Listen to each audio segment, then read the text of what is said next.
WhatsApp, कैसे हैं आप लोग? I hope you are doing great. So today I am here with another informative video. So आज मैं डिस्कस करने वाली हूँ what all things you should carry और you should pack in your carry on luggage, और what all things you should avoid packing in it. I have already discussed about the size, about the dimensions, about the weight of the cabin bag allowed in the international flights. तो अगर आपने मेरी वो video अभी तक checkout नहीं की है और अगर आप मेरे चैनल पे फर्स्ट टाइम आए हैं तो प्लीज़ उसे जाके ज़रूर चेकआउट करिए। आई थिंक वो आपके लिए हेल्पफुल रहेगी। और आज हम यही बात करने वाले हैं कि जो आपको 7 kg का केबिन बैग अलाउड होता है उसमें आपको क्या क्या चीज़ें रखनी चाहिए और क्या क्या चीज़ें नहीं रखनी चाहिए। So without further do let's get into the video. तो first thing we will discuss about liquids and food which is our major concern कि हमको फ्लाइट में अलाउड होता है कि नहीं होता है। तो सबसे पहले हम लोग लिक्विड की बात करेंगे। तो लिक्विड का एक रूल होता है और वो TSA अप्रूव्ड रूल है, दैट इज़ 3:1:1। तो क्विकली से मैं आपको TSA का फुल फॉर्म बता देती हूँ जिन लोगों को नहीं पता है। That is transport security administration. और इनके कुछ रूल्स होते हैं जो कि आपको हमेशा फॉलो करने चाहिए, चाहे आप डोमेस्टिक ट्रैवल कर रहे हो चाहे आप इंटरनेशनल ट्रैवल कर रहे हो।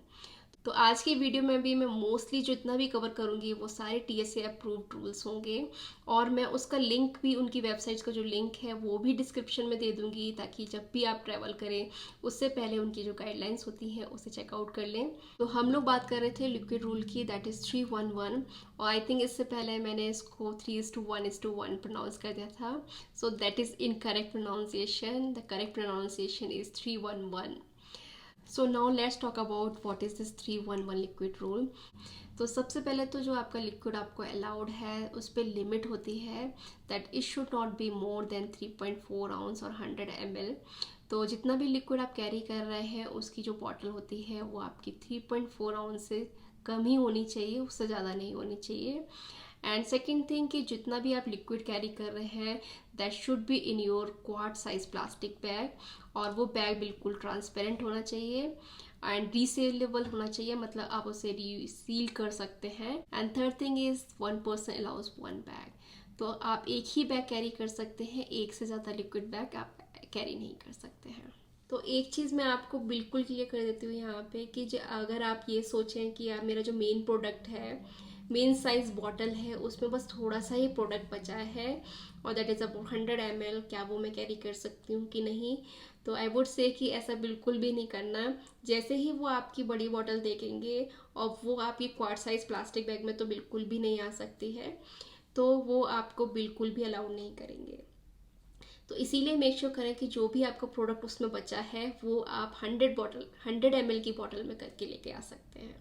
तो लिक्विड्स में और भी चीज़ें होती हैं जैसे कि जेल्स होते हैं, क्रीम्स होते हैं, आपके मॉइस्चराइजर, लोशंस और नेल पेंट, परफ्यूम्स, ये सब चीज़ें भी आपकी लिक्विड्स में आती हैं। तो ये सब भी उन्हीं 3:1:1 लिक्विड रूल के ही अंडर आनी चाहिए, तो आपको ये चीज़ पे ध्यान रखना है।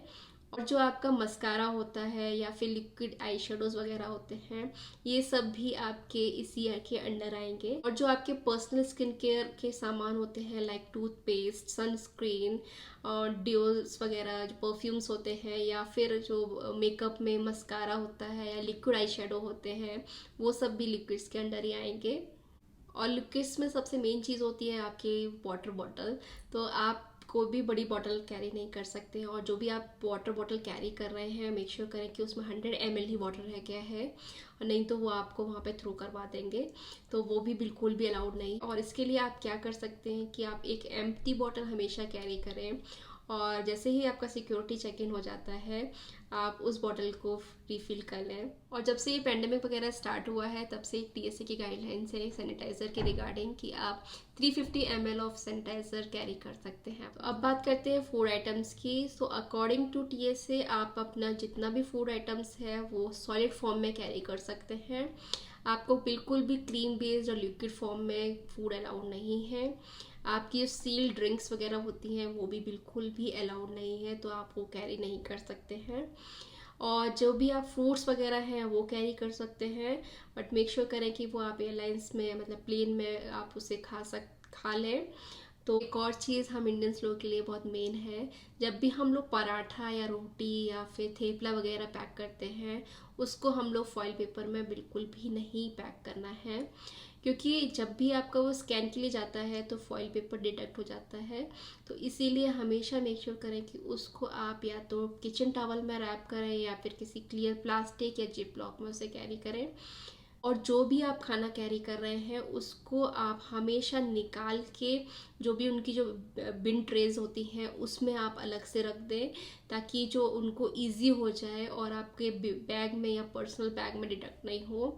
तो उनको भी इजी हो जाएगा चेक करने में और आपको भी आसानी रहेगी कि आपका बैग नहीं रोका जाएगा और उसको खोल के नहीं देखा जाएगा। और अगर आपके साथ बच्चे वगैरह हैं तो आप बिल्कुल खाना लेके जा सकते हैं, और उनके जो फॉर्मूला होते हैं या फिर मिल्क वगैरह होता है वो सब चीज़ें आपको अलाउड होती हैं।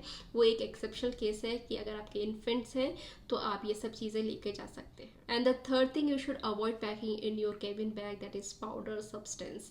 मीन्स जो भी पाउडर फॉर्म के सब्सटेंस हैं या फिर कोई प्रोडक्ट्स है, वो आपको कोशिश करें कि आप अपने कैरी ऑन बैग में, मीन्स अपने केबिन बैग में पैक नहीं करें। और जो भी आप अगर पाउडर फॉर्म कैरी करते हैं, लाइक कुछ कुछ मेकअप प्रोडक्ट्स भी होते हैं पाउडर फॉर्म में, तो वो सब अगर आप कैरी कर रहे हैं that should be I think 350 ml और 12 ounce ही होना चाहिए, इससे मोर देन नहीं होना चाहिए। और हमेशा चेक कि स्क्रीनिंग के टाइम पे उसे फिर से आप किसी अलग बिन ट्रेस में ही रखें। पाउडर सब्सटेंस से मेरा मतलब है कि आप अपने सॉल्ट, पेपर, ये सब चीज़ें भी, आप खाने पीने की चीज़ें भी आप पैक नहीं कर सकते हैं। तो मेक श्योर करें कि आप ये सब चीज़ें अवॉइड करें अपने केबिन बैग में लेके आना। और अब डिस्कस करते हैं फोर्थ आइटम जो कि आपको बिल्कुल कैरी नहीं करना चाहिए अपने केबिन बैग में, दैट आर शार्प ऑब्जेक्ट्स और वेपन्स, गन्स। तो ये सब चीज़ें आपको बिल्कुल भी कैरी नहीं करनी चाहिए, क्योंकि ये एज अ वेपन यूज़ हो सकती हैं। लाइक सीजर्स वगैरह भी आपको कैरी नहीं करना चाहिए। बट टीएसए का एक रूल है कि आप सीजर कैरी कर सकते हैं, but I think it should not be more than 2.5 inch. तो ये सब भी आपको डिटेल्स, आपकी इन्फॉर्मेशन आपको टीएसए की साइट पे मिल जाएंगी, तो आप वहाँ पे जाके भी चेक कर सकते हैं। और जितना भी शार्प ऑब्जेक्ट्स है आप बिल्कुल भी अवॉइड करें, लाइक नेल कटर्स वगैरह भी आप अवॉइड करें। बट या ट्वीज़र्स वगैरह आपको अलाउड है कैरी करना, आप वो कैरी कर सकते हैं। तो शार्प ऑब्जेक्ट से सिक्योरिटी का बस यही मेन कंसर्न है कि वो एक वेपन की तरह यूज़ ना हो, मीन्स उससे किसी को हार्म ना हो। इसीलिए बस इतना ध्यान रखना है आपको कि आप शार्प ऑब्जेक्ट्स बिल्कुल भी अपने केबिन बैग्स में नहीं कैरी करें, और अपने पर्सनल बैग में भी बिल्कुल ना कैरी करें। So now coming to the glass objects, तो बहुत सारे लोगों का कंसर्न होता है कि हम अपने केबिन बैग में कोई भी ग्लास ऑब्जेक्ट कैरी कर सकते हैं कि नहीं। सो अकॉर्डिंग टू टीएसए आप कोई भी ग्लास ऑब्जेक्ट अपने केबिन बैग में कैरी नहीं कर सकते हैं। And now coming to the next category, that is razors. तो रेजर्स भी आप लोगों को अलाउड नहीं है अनटिल अनलेस जो आपके इलेक्ट्रॉनिक ट्रिमर्स होते हैं वो तो अलाउड है आपके लिए, बट जिसमें, और जो रेजर्स आपके डिस्पोजेबल होते हैं जिसमें हैंडल्स वगैरह होता है, वो रेजर्स आपको अलाउड है। बट जिसमें ब्लेड अलग हो सकता है वो रेजर्स आपको बिल्कुल भी अलाउड नहीं है केबिन बैग में। तो और अब बात करते हैं स्पोर्टिंग इक्विपमेंट्स की। तो जैसे कि हॉकी स्टिक्स होती है या फिर गोल्फ स्टिक्स वगैरह होती है, ये सब चीज़ें बिल्कुल भी आपको अलाउड नहीं है केबिन में। और बॉल्स वगैरह भी बिल्कुल अलाउड नहीं है, बास्केटबॉल, बेसबॉल, ये सब चीज़ें भी आप केबिन में कैरी नहीं कर सकते हैं। और अगर आपको इस और ज़्यादा रिलेटेड इन्फॉर्मेशन चाहिए स्पोर्ट्स की, क्या क्या आप कैरी कर सकते हैं क्या क्या नहीं, तो आप टीएसए की वेबसाइट पे जाके चेक कर सकते हैं। And next coming to the self defence items, तो आपको जो ऐसे सेल्फ डिफेंस आइटम्स में आप पेपर स्प्रे वगैरह ये सब चीज़ें कैरी करना चाहते हैं तो पेपर स्प्रे वगैरह भी अलाउड नहीं है। बट अगर आप तब भी कैरी करना चाहते हैं अपने साथ केबिन बैग में, तो आई थिंक उसकी भी लिमिट है कि 4 आउंस से ज़्यादा आप उसे कैरी नहीं कर सकते हैं। और अगेन आपको स्क्रीनिंग के टाइम पे उसे फिर से दूसरे मतलब बिन में आपको सेपरेटली रखना पड़ेगा। आई वुड सजेस्ट यू कि अगर आप उसे कैरी कर रहे हैं तो आप उसको अपने चेक लगेज में डाल सकते हैं। और आई थिंक कुछ कुछ एयरलाइंस को इस पे बहुत ज़्यादा स्ट्रिक्ट रेगुलेशंस हैं, कुछ रूल्स हैं। तो एक बार आप फ्लाई करने से पहले अपनी एयरलाइंस में भी चेक कर सकते हैं कि आप पेपर स्प्रे वगैरह कैरी कर सकते हैं कि नहीं। Now coming to the flammable items और मैच स्टिक्स वगैरह की आप वो कैरी कर सकते हैं कि नहीं। तो लाइटर्स वगैरह होते हैं जो सिगरेट्स के लिए, जो छोटे वाले लाइटर्स होते हैं वो आप कैरी कर सकते हैं। मैच स्टिक अगेन आप नहीं कैरी कर सकते हैं। कोई भी फायर वर्क्स वगैरह आप अपने साथ नहीं कैरी कर सकते हैं। और अगर सिगरेट्स की बात की जाए तो आप सिगरेट्स कैरी कर सकते हैं, but again smoking is not allowed in plane. तो आप स्मोकिंग तो बिल्कुल कर नहीं सकते हैं, बट या कैरी ऑन बैग में आप अपनी सिगरेट्स वगैरह कैरी कर सकते हैं। एंड स्ट्रेंज थिंग ये है कि टीएसए छोटे लाइटर्स अलाउड कर रही है जो कि स्मोकिंग वगैरह में लोग यूज़ करते हैं, बट बड़े लाइटर्स यूज़ अलाउड नहीं करती है, इवन मैच स्टिक अलाउड नहीं करती है। तो आई डोंट नो वाई कि ऐसा रूल है। और अब बात करते हैं हेयर अप्लाइंसेस की। तो हेयर अप्लाइंसेस भी आप कैरी कर सकते हैं, बट अगेन एक ही अप्लाइंस आप केबिन बैग में कैरी कर सकते हैं। इससे ज़्यादा अप्लाइंस बिल्कुल भी कैरी नहीं कर सकते हैं। तो अगर मैं डोमेस्टिक ट्रेवल कर रही हूँ केवल अपने केबिन बैग से, तो मैं बस एक ही अपना जो अप्लाइंस होता है हेयर स्ट्रेटनर वो कैरी करती हूँ। और अगर आप लोग इंडिया से आ रहे हैं फर्स्ट टाइम यहाँ पे, तो वैसे तो आपको हेयर अप्लायंस से ज़्यादा लेके आने की ज़रूरत नहीं है, आपको यहाँ पे इजीली अवेलेबल होगा। और अगर आप कैरी कर रहे हैं तो मेक श्योर करें कि आप जो भी अप्लायंस कैरी कर रहे हैं वो अपने चेक बैगेज में डाल दें। And next is alcohol. तो एल्कोहल भी आपको अलाउड है, बट अगेन ये आपके 3:1 लिक्विड रूल में आना चाहिए। और अगर आप ज़्यादा लेकर आ रहे हैं तो it should be in your check baggage.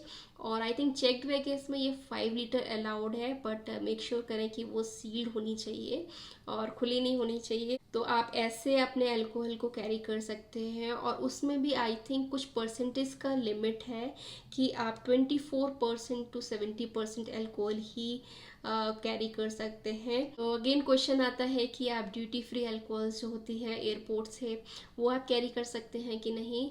तो या आप वो बिल्कुल फ्रीली कैरी कर सकते हैं। उसमें कुछ लेवल होता है, वो इजीली स्कैन हो जाता है चेक इन के टाइम पे, तो उसमें कोई भी प्रॉब्लम नहीं होती है। तो आप वो कैरी कर सकते हैं एयरपोर्ट से। बट अगर आप कोई भी अल्कोहलिक ड्रिंक्स एयरपोर्ट से बाहर से कैरी करके लेके आना चाहते हैं, तो अगेन वो आपको 311 रूल फॉलो करना पड़ेगा और उतना ही आपको अलाउड होगा। इससे ज़्यादा बेवरेज कोई भी अल्कोहलिक ड्रिंक्स आपको बिल्कुल भी अलाउड नहीं है। और अब बात करते हैं एक और मेजर कैटेगरी की तरफ, दैट इज़ बैटरीज। तो बैटरीज के लिए भी बहुत सारे कंसर्न्स होते हैं, बहुत सारे डाउट्स होते हैं लोगों को कि हमें बैटरीज कैरी करनी चाहिए कि नहीं। तो या आपको जो भी आपकी जो बैटरीज होती हैं that is alkaline in nature, that is AA, AAA, CD, जो भी बैटरीज होती हैं वो सब आपको अलाउड होती हैं। और उसमें भी कोई लिमिट नहीं है, बट अगेन आप बल्क में नहीं लेके जा सकते हैं कि जो कि आप रीसेल करने के पर्पज से लेके जा रहे हों, तो वो चीज़ें आपको अलाउड नहीं है। आपको जो भी रेजर्स वगैरह या फिर आपको ट्रिमर्स वगैरह होते हैं उन चीज़ों में जो बैटरीज आपको यूज़ करनी होती हैं वो आपको बिल्कुल अलाउड है। और जो दूसरी टाइप्स की बैटरीज होती हैं दैट आर लिथियम बैटरीज, जो कि आप फ़ोन, लैपटॉप्स और इन चीज़ों में यूज़ करते हैं, वो भी आपको अलाउड है। बट उनका एक रूल है कि वो 100 वॉट आवर्स से ज़्यादा नहीं होनी चाहिए। और एक बार आप एयरलाइंस में भी कंफर्म कर सकते हैं कि वो कितना पावर की आपको बैटरीज अलाउड करते हैं ले जाना। तो ये आपकी बैटरी से रिलेटेड इन्फॉर्मेशन है। और मेक श्योर एक मेजर रूल होता है इनका कि आप इन बैटरीज को या फिर पावर बैंक को आप अपने चेक लगेज में नहीं डाल सकते हैं, आपको ये हमेशा कैरी करनी है अपनी केबिन लगेज। और अब बात करते हैं पावर बैंक्स की भी। तो पावर बैंक्स भी आजकल हम लोग हमेशा कैरी करते हैं अपने साथ ट्रैवल में, क्योंकि वो फ़ोन चार्ज करने के लिए ईजी हो जाता है। तो उसका भी एक रूल है कि अगर आप वो कैरी कर रहे हैं तो वो हमेशा आपको केबिन बैग में ही कैरी करना है या फिर अपने पर्सनल बैग में कैरी करना है।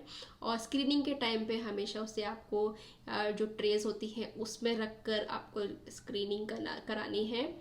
और उसका भी एक वॉट आवर होता है, 100 वॉट आवर की ही वो अलाउड होती हैं, इससे ज़्यादा वो बिल्कुल भी अलाउड नहीं होती है। और अगर आप इससे ज़्यादा वॉट आवर्स की कैरी कर रहे हैं तो आपको एयरलाइन से अप्रूवल लेना पड़ेगा, तभी आपको वो सिक्योरिटी से वो अलाउड करेंगे। और पावर बैंक के साथ साथ बहुत सारे लोग का कंसर्न होता है कि हम लोग जो अपने फ़ोन चार्जर्स वगैरह होते हैं क्या उनको कैरी कर सकते हैं अपने केबिन बैग में या पर्सनल बैग में? तो जी हाँ, आप बिल्कुल उन्हें कैरी कर सकते हैं। उनके लिए कोई भी रिस्ट्रिक्शंस नहीं है, और आप अपने जो भी पर्सनल बैग है केबिन बैग में उसे अंदर ही रख कर ही आप उसे कैरी कर सकते हैं। ये फ़ोन चार्जर्स आप अपने केबिन बैग में भी डाल सकते हैं, इवन अपने चेक बैगेज में भी डाल सकते हैं, तो इसमें कोई भी रिस्ट्रिक्शन नहीं है। तो इन सब चीज़ों के साथ साथ बहुत सारे लोगों को कंसर्न होता है कि आप अपने इलेक्ट्रॉनिक सामान लाइक किंडल्स, अपने आईपैड, अपना लैपटॉप, ये सब चीज़ें कैरी कर सकते हैं कि नहीं। तो या ये सब चीज़ें आप विदाउट एनी हेजिटेशन फ्रीली आप ये सब चीज़ें लेकर जा सकते हैं। बट अगर आपने कोई भी इससे पहले डोमेस्टिक ट्रैवल वगैरह किया होगा तो आपको पता ही होगा कि ये सब चीज़ें आपको हमेशा स्क्रीनिंग के टाइम पे अपने एक बिन्स में रखनी होती हैं ताकि वो सेपरेटली चेक आउट हो जाए। अब डिस्कस करते हैं एक और मेजर इम्पॉर्टेंट आइटम पे, दैट इज़ मेडिसिन। और अगर आप इंडिया से यूएस आ रहे हैं या कोई भी इंटरनेशनल ट्रैवल कर रहे होते हैं तो आप हमेशा अपनी जो भी मेडिसिन्स हैं उनको अपने केबिन बैग में या पर्सनल बैग में ही कैरी करना है। आप उसको चेक बैग में नहीं डाल सकते हैं। और आप जो भी मेडिसिन आप कैरी कर रहे हैं मेक श्योर कि आपका उसके साथ प्रिस्क्रिप्शन होना ज़रूरी है। अगर आपके पास प्रिस्क्रिप्शन होगा तो आपको वो कोई भी मेडिसिन लेकर आने देंगे, और कोई भी इसमें लिक्विड का कोई भी जो रूल होता है वो नहीं लगेगा। तो इसीलिए हमेशा आप प्रिस्क्रिप्शन कैरी करें। और अब बात करते हैं सबसे मोस्ट इम्पॉर्टेंट आइटम की, दैट इज़ डॉक्यूमेंट्स। तो आप ये तो अपने केबिन बैग में तो नहीं कैरी करते हैं, बट जो भी आपका पर्सनल बैग होता है आप सारे डॉक्यूमेंट्स अपने पर्सनल बैग में कैरी करें। और मैं यहाँ पे एक बोनस पॉइंट ऐड करना चाहती हूँ, जब भी आप इंटरनेशनल ट्रैवल कर रहे हो तो आप मेक श्योर करें कि जो भी आपका केबिन बैग होता है उसमें आप हमेशा एक पेयर ऑफ क्लोथ्स ज़रूर पैक करें। क्योंकि कभी कभी होता है कि आपका जो इंटरनेशनल ट्रैवल में या कहीं पे भी आपका जो कनेक्टिंग फ़्लाइट्स होती है उसमें कभी कभी बैग मिस हो जाता है, और होता है कि वो आपको कभी 3 या 4 दिन बाद मिले। तो इसीलिए हमेशा एक पेयर ऑफ क्लोथ्स ज़रूर कैरी करें, तो इससे आपको जाते ही कोई प्रॉब्लम नहीं होगी। इनफैक्ट अगर आपको बीच में कहीं पे भी आपके कपड़े वगैरह थोड़े से स्पॉइल हो जाते हैं या मेस हो जाते हैं तो आप उसे चेंज भी कर सकते हैं, और आपके पास एक एक्स्ट्रा पेयर ऑफ क्लोथ्स हमेशा रहेगा। And one thing I would like to add कि अगर आपको कोई भी कंसर्न है तो जो मैं टीएसए की वेबसाइट का लिंक डालूंगी डिस्क्रिप्शन में, आप वहाँ पे जाके चेकआउट कर सकते हैं। और एक फेसबुक पेज है आस्क टीएसए करके, आपको कोई भी क्वेरीज हो तो वहाँ पे आप जाके पूछ सकते हैं। उस फेसबुक पेज का भी मैं लिंक जो होगा वो मैं डिस्क्रिप्शन में दे दूँगी, और आई थिंक कि वहाँ पे जाके आपकी क्वेरीज होंगी जो भी वो आपकी सॉल्व हो जाए। तो ये था मेरा बोनस पॉइंट, और इसी के साथ साथ मैं अपनी वीडियो को यहीं पे एंड करती हूँ। सो आई थिंक मैंने यहाँ पे सभी पॉइंट्स कवर कर लिए होंगे, और जो भी चीज़ें आपको कंसर्न होती हैं कि आपको केबिन बैग में क्या क्या ऐड करना चाहिए, क्या क्या पैक करना चाहिए, वो सब चीज़ें मैंने कवर कर ली हूँ। और अगर फिर भी मैंने कुछ मिस कर दिया हो तो प्लीज़ मुझे कमेंट करके ज़रूर बताना। आई थिंक ये वीडियो आपके लिए बहुत ही हेल्पफुल रहेगी, और मैं ऐसी ही बहुत सारी अच्छी अच्छी वीडियोस आपके लिए लेके आने वाली हूँ। तो प्लीज़ मुझे सब्सक्राइब ज़रूर करिएगा, और आज की वीडियो पसंद आई हो तो प्लीज़ लाइक दीजिएगा, शेयर करिएगा, एंड सब्सक्राइब करके ज़रूर जाइएगा। Also, don't forget to press the bell icon to get notified for my upcoming videos. I will see you soon in the next vlog. तब तक के लिए bye bye. Take care.